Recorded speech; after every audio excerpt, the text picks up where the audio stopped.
Hi scholars, I hope that you and your family and loved ones are doing well. We at SEO are thinking about you every day, we care about you, and we're sending our best wishes. So usually in an SEO math class, we all rely heavily on your knowledge, your thoughts, and the ideas that you bring into the classroom. And there are many opportunities for you to talk with your classmates about an idea or to come to the board, to share what you're thinking, to ask questions, and just in general to solve problems together.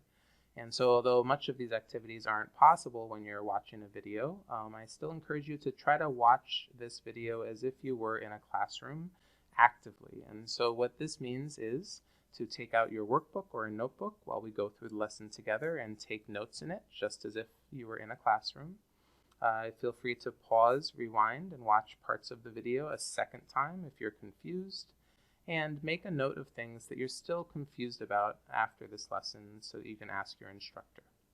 All right, sounds good. So let's get to it.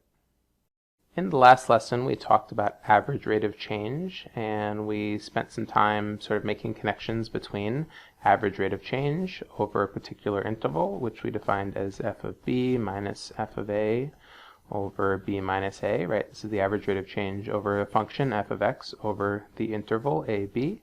We sort of made connections between that and our slope formula, right, which is right, y2 minus y1 over x2 minus x1. And the big idea from that last lesson was that average rate of change is a way of sort of approximating or measuring slope in nonlinear functions over particular intervals, in this case our interval AB. So today we're going to sort of take this idea of average rate of change and take it out for a spin and see if we can use this to estimate instantaneous rate of change, right? And so this is a really important idea that will lead us to the derivative, right? And the derivative is sort of our first glimpse into the world of calculus. Okay, so let's keep going. The distance d in feet that a car travels can be modeled by this equation, 2t squared plus 3t, where t represents the number of seconds that the car travels.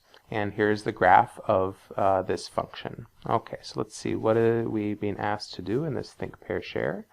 So the first thing we're being asked to do is to calculate the average rate of change between t equals 0 and t equals 5. Okay, so we can do that. So we remember our average rate of change we said was f of b minus f of a over b minus a. In this case, our a and our b are 0 and 5. So in this case, our function is d of t, right? So I'm just going to use that d as the function name instead of f. So we want to calculate d of 5 minus d of 0 all over 5 minus 0. Okay, that's great. So d of 5, I can just plug it in. So that's our 2 times 5 squared plus 3 times 5. And the nice thing is when I plug in d of 0, it's just going to be zeros, right? Because it'll be 2 times 0 squared, which is 0, plus 3 times 0, which is also 0, all over 5 minus 0. I can do some math, so this will end up being 25, 50, 65. Those all cancel out, they're just zeros, so this ends up being 65 over 5, otherwise known as 13. Okay, that's great. So that is the average rate of change between over in the first 5 seconds of this car traveling. That's great. The next question we're being asked to do is to draw something on the graph that shows this average rate of change of 13 that we calculated. And so take a second and try it. And the big idea here is that average rate of change is another way of sort of saying, on average, what is the slope? So here's my point at t equals 0. Here's my point at t equals 5. And if I wanted to sort of roughly draw a straight line, more or less, there's my straight line, more or less. What I would be able to say about this line is that the slope of this line is 13. That's where the average rate of change comes in. It's another way of sort of talking about slope when we deal with functions that are nonlinear. Okay, that's great. So let's keep going and take a look at what else we're being asked to do here. So it says do not calculate anything. Oh, well, that's great. I like it already. But use the graph to help you put the following three values in order from smallest to greatest. Okay, so we're being asked to compare relative values of three average rates of change. So the t equals 0 and t equal 5, I already sort of have that in red, so I'm just going to write that down. So this is the average rate of change. The slope of this line is in red. So let's draw a graph. Let's just sketch a graph of the average rate of change during the first 1 second. Let's do that in blue. Okay. Okay, we'll just swing right back up here. And it says between 0 and 1. Okay, that's fine. So here's my point 0, and here's my point 1. So it's a little bit hard to see. I'm just going to draw a straight line, more or less, between those points 0 and 1. So we have that. And we also wanted to do it between the points, 4 and 5. So t equals 4 and t equals 5. And let's do that one in green. So back we go. On the graph, when time equals 4, this is the point right there. And when time equals 5, this is the point right here. So I'm just going to connect those 2 points just like as if I was doing the slope. So it's not the best, something like that. That's more or less what it is. So I have our 3 lines here, right? So we have our blue line right here, we have our red line right here, and we have our green line right here. And the question is, could we order them, right? These lines, remember, are all representing average rates of change. Can we order them from smallest to greatest? And the answer is, you bet we can, right? So the blue line right here, this slope is the smallest, right? So this one's the smallest. So this red line right here is the next biggest. And then finally the green line is the steepest line here, right? It's the steepest average rate of change. And so the green line, let's call it the largest. Okay. And the red line is the one in the middle. So if we wanted to finish this question, can we order them from smallest to greatest, right? We would say that this one is the smallest, that's number 1. Red line is the middle, and the green line is the greatest. Because again, we're talking about the slope of these relative lines that represent the average rate of change. Now, if we just wanted to take one more stab at sort of interpreting what does it mean, it means that, as time goes by, the car is speeding up, right? The car is accelerating because, right, this 1 second interval right here, right, if we just wanted to take a look, this 1 second interval between 4 and 5, boy, look at the distance that car traveled compared to this 1 second interval between 0 and 1 where, the car just traveled that tiny little bit, right? So this, I'll just put in yellow, that's the car where the car traveled between the first second, and this is how much the car traveled between seconds 4 and 5 during the same amount of time interval, right, during 1 second. So that's sort of one way to interpret this. This was all about a car accelerating. Great, let's keep going. We're going to spend the rest of the lesson working through this one example, example number 1, which was modified from IMP Meaningful Math, and there's the website right there. They have a lot of great questions there. Okay, so during wartime, food aid for civilians is sometimes dropped from helicopters since it's too dangerous or impossible to transport these goods by truck. So a pallet of rice is dropped from a helicopter in Syria. The pallet's height, h, so here's our function, height off the ground in feet, t seconds after it's dropped, so that's going to be our input, right? It can be modeled by this equation. So we have our h of t equals 400 minus 16t squared. Before we go any further, we just want to talk about can we interpret this number 400 within the context of this situation. And so this is the starting height of the helicopter. So height of helicopter. And we know that it's the height of the helicopter because when t equals 0, right, that's right before they dropped anything. When t equals 0, this minus 16t squared goes away, and so that is the height where the pallet is being held, right? So that's sort of where our starting point, right, I would say. And this negative sign is saying that, well, as time goes by, the height off the ground is decreasing, which means that the pallet of rice is getting closer to the ground. So that's how we can interpret that negative sign. Okay, let's keep reading. So the pallet of rice will break open if it hits the ground at speeds greater than 165 feet per second. So to determine whether the pallet will survive the fall, we need to find out how fast it's going at the instant when it hits the ground. Okay, so we are not interested in, oh yeah, over 5 seconds on average, right? This is how fast it's going. We want to know the instant when it hits the ground how fast it's going, and this is going to lead us to instantaneous rate of change. Okay, so let's do this step by step. Question number 1. How many seconds after the pallet is dropped does it take for the pallet to hit the ground? Okay, so this question is asking us how many seconds, so we want to solve for t. Okay, solve for t. And let's interpret for the pallet to hit the ground. I'm going to interpret that as meaning that the height off the ground is equal to 0, right? Because when the height off the ground is equal to 0, you are on the ground. So when h of t equals 0, solve for t. That's how we can interpret this question number 1. So let's do it. So h of t equals 0, and that's going to equal 400 minus 16t squared. This is the equation that we want to solve. Sure, we can go over it real quick. We can add 16t squared to both sides. 16t squared equals 400. We can divide by 16. T squared equals 225. We end up taking the square root. T equals 5 or negative 5.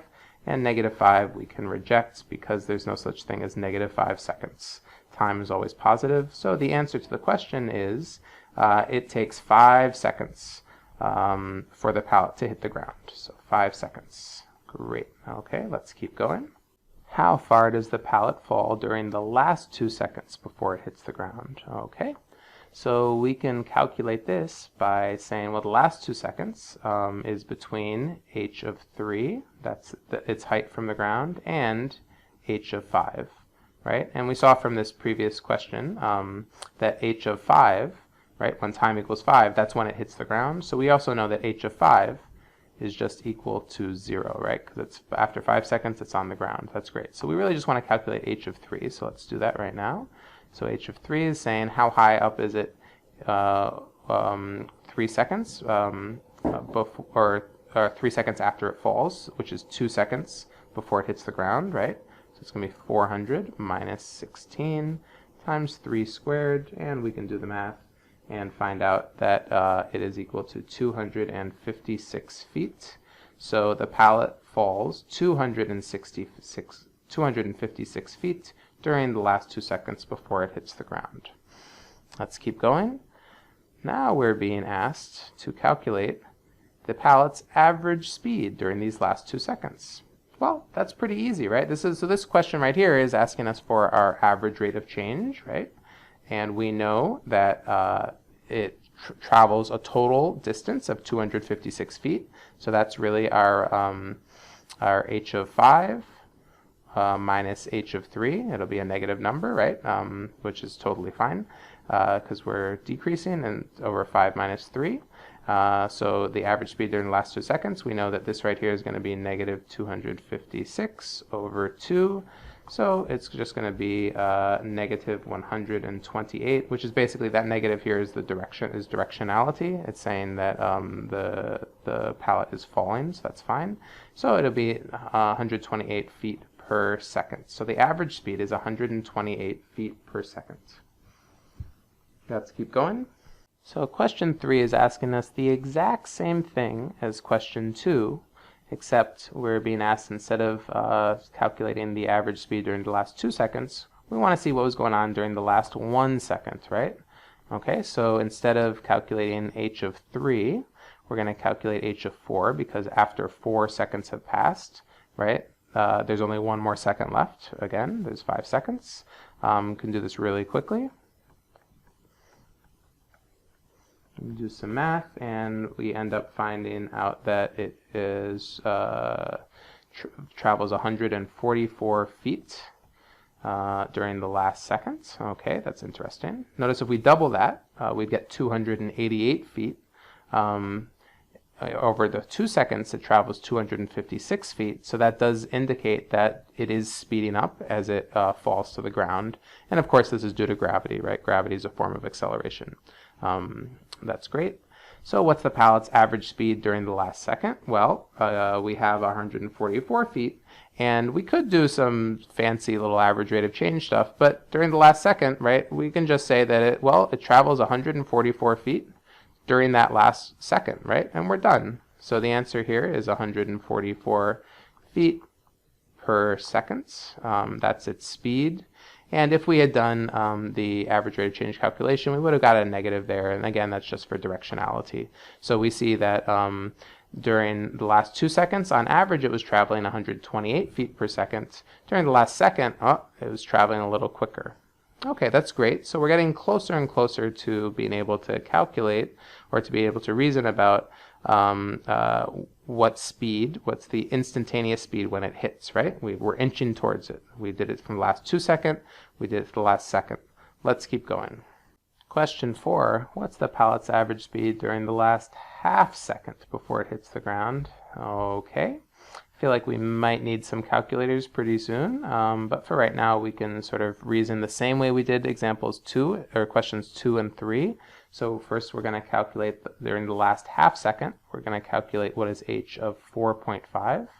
I'm not going to do the math for you, but you could definitely bring your calculator out. I'm just going to tell you that when you calculate h of 4.5, ends up being 76 feet. So that's the distance that it's falling during that last half second. If we want to calculate the average speed, that's going to be 76 feet over, right, half second. I'm just going to write that as 0.5 seconds. You could also write it as 1/2 a second. That's fine. And altogether, we're going to end up with 152 feet per second.